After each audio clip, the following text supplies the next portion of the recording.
choosing either to found or work in a high growth startup is one of the things that moves the needle most on progress in the world. Today's guest is very special. I think there's probably nobody more optimistic about the potential of entrepreneurship in this country. And so without further ado, it's Matt Clifford. So our view is that the world, we're in an era now where the world needs more entrepreneurship. When you have this much technological change, a lot of that is going to come from new companies doing new things, as you are all testament to.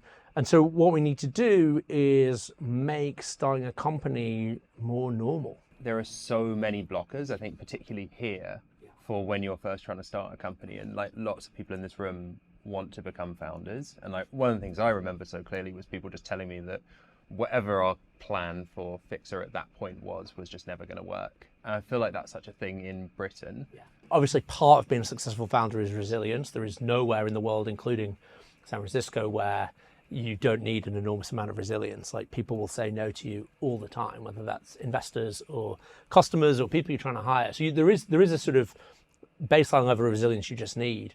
But I do think that finding your community of peers, finding the people who are actually going to say, actually, you're not crazy. It's amazing how much further you go and how much higher your pain threshold is if you're surrounded by people who believe it's possible and don't think you're a freak for doing it.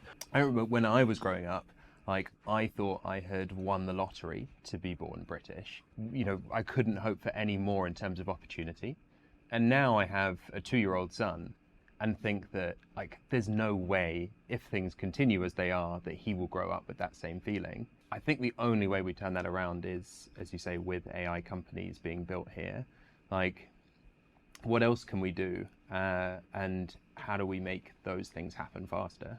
You know, I think there's a risk of just sleepwalking into a really bad place, in that it's not so much that the UK has collapsed economically so much as we've just not grown. And if you just don't grow and everyone else does, over time that becomes a really, really big deal. And I think we're in an era now that is not going away, where your ability to adopt new tech is going to be not just important, but like actually one of the key variables in determining your success. And so, you know, most of the UK economy is geared on services, and some quite high-end services. Those industries are going to be transformed by AI.